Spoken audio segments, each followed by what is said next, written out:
With a net worth of $300 million, the singer Abel Tesfaye, or as you know him, The Weeknd, has completely redefined what it means to splurge.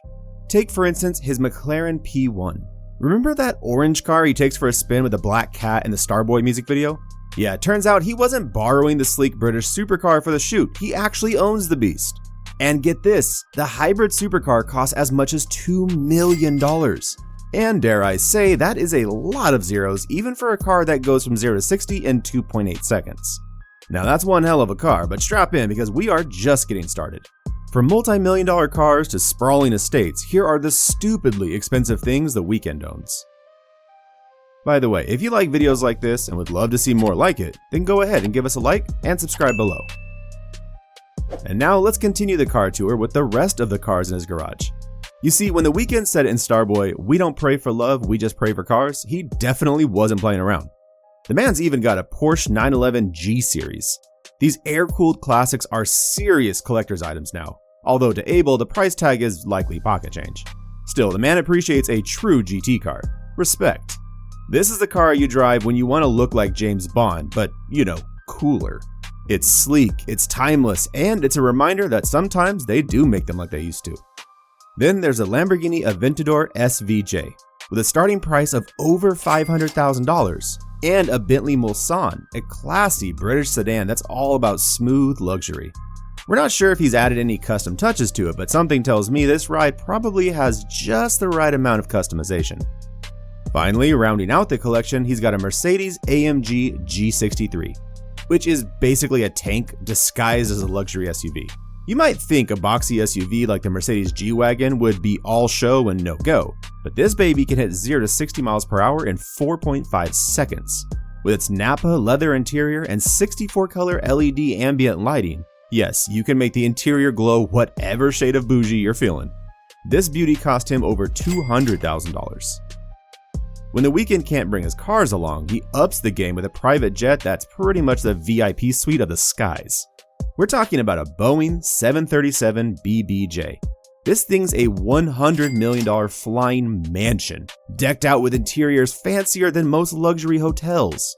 It can fly nearly 7,000 miles non-stop, so he can cross continents without a single layover. And while this jet can fit from 16 to 48 passengers, you just know that realistically, it's probably just him, a few friends, and maybe a cat. Now, does he actually own this flying hotel room?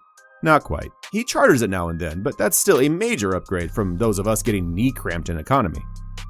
Turns out The Weeknd doesn't just collect fast cars. He's got a real estate portfolio that matches his taste in cars. In 2017, he decided to go all in on his first big mansion, snagging a Hidden Hills estate for $18.2 million. This place isn't just a house, it's a mini resort. Hidden away on 3 acres of land, it's got all the privacy you'd expect for someone who probably gets recognized by a silhouette. And don't worry, he didn't just stash his supercars in some boring old garage. This is a mirror-floored, LED-lit palace with glass-paneled doors that make his McLaren look like it's in a museum. The main house? Oh, just your average 2-story mansion with 7 bedrooms, 9.5 bathrooms, a wine cellar, a screening room, and a massive office. Outside, there's a guest cottage, an 8-stall barn, in case he wants to start collecting horses next, a pool with a cabana, a full gym, and a basketball court. This place basically came with every amenity short of a small amusement park. But by 2021, apparently even this became a little too basic, so he sold it to Madonna for $19.3 million. Clearly, The Weeknd prefers a good view, so he upgraded to a $21 million penthouse in LA.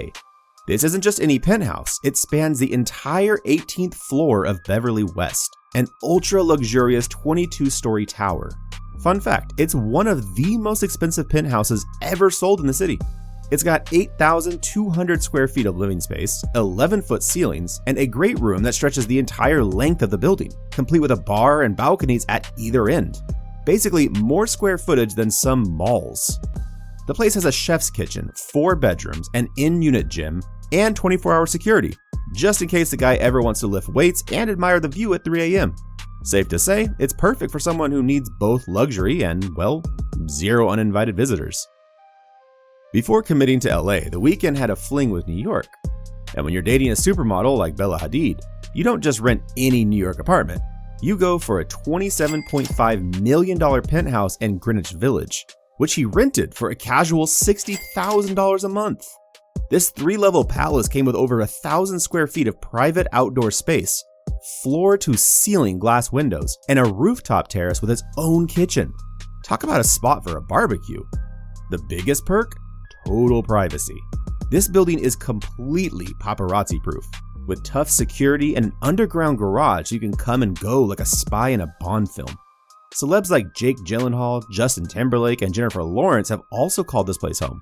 So when The Weeknd walked out, he wasn't just leaving an apartment, he was leaving a who's who of celebrity neighbors behind. If there's one thing The Weeknd doesn't mind splurging on, it's his own performances. When he took the stage at the 2021 Super Bowl halftime show, he went all in, to the tune of $7 million of his own money. Yes, that's right. The Super Bowl already had a $10 million budget to make the 12-minute performance unforgettable, but The Weeknd wanted unforgettable with a capital U. So he dipped into his own bank account to throw in an extra $7 million, bringing the total to a jaw-dropping $17 million for 12 minutes of musical glory. And while this sounds absolutely insane, and kind of like the world's most expensive karaoke session, it made sense to him. After all, the Super Bowl is a massive promotional stage, and if you're going to make people remember your performance forever, you don't skimp on lights, costume, or whatever else you can think of. To make his Super Bowl week even more comfortable, he stayed in a $9 million mansion in Tampa, which he rented for a breezy $100,000 for less than a week.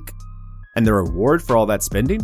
Besides a lot of buzz and a standing ovation, he got his very own custom-made Super Bowl ring, featuring a whopping 16 carats of diamonds.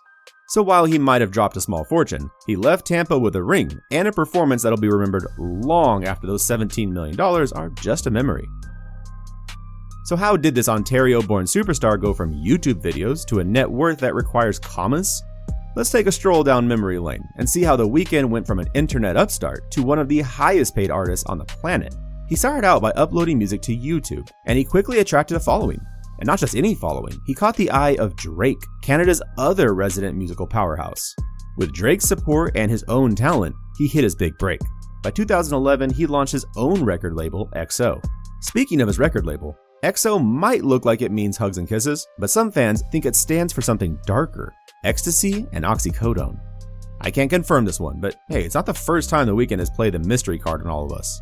But it was in 2016 that he really reached superstar status with his album Starboy. By 2017, Forbes reported that he was sitting pretty with a cool $92 million, landing him at number 6 on their top paid entertainers list, mostly thanks to his Starboy Legend of the Fall world tour. But the man's not just sticking to music to grow his empire. He's gone all in on other ventures too, buying an ownership stake in Toronto-based esports company Overactive Media. He also teamed up with Pax Labs to drop a limited edition electronic cigarette.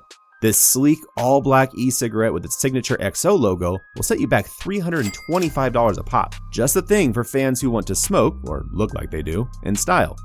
Then there's his collab with designer Alexander Wang, which brought to life a clothing line inspired by his Beauty Behind the Madness album. Prices in that collection climbed up to $575 a piece, proving The Weeknd fans are willing to spend some serious cash for fashion. And let's not forget his major endorsement with Puma. Since 2016, he's been a Puma ambassador, launching multiple collections with them. Safe to say, Puma didn't come cheap on this one. Of course, there's another goldmine for endorsements: social media. With over 40 million followers on Instagram, The Weeknd can casually promote his latest projects or give a nod to his favorite brands, probably earning a small fortune per post. And if that's not enough, he's even dipped his toes in acting. He played himself in the Adam Sandler movie Uncut Gems, made an appearance in American Dad. So yeah, I'm a virgin. Why?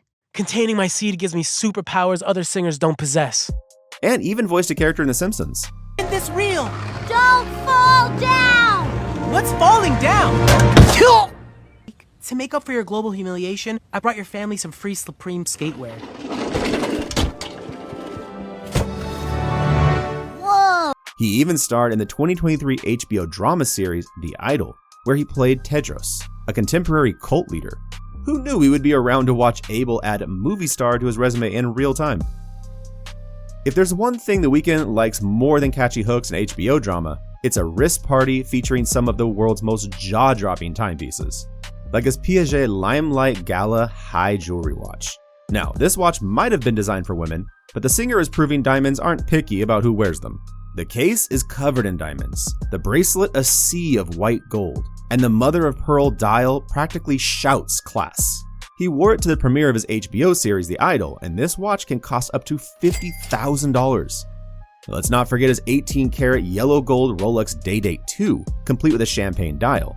It's valued at around $45,000. Among his more vintage pieces is a $35,000 18-karat yellow gold Rolex Datejust 36 with an onyx dial. When he really wants to pull out all the stops, he's got the Rolex Cellini King Midas in 18-karat yellow gold.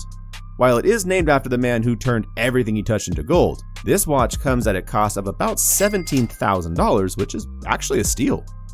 Of course, the Weeknd wouldn't be complete without a Hublot, and he's got the classic Fusion Chronograph 42 in his collection. With its black ceramic case and alligator leather strap, it's got that rugged meets refined look that goes from backstage to black tie with ease. It is one of the cheapest watches in his collection, with a price tag of about $20,000. Last but definitely not least is the Audemars Piguet Royal Oak Concept Black Panther Flying Tourbillon, which is one of only 250 pieces. Value? Up to $450,000. Now, if you're like me, you must have wondered at some point how he came about the stage name The Weeknd.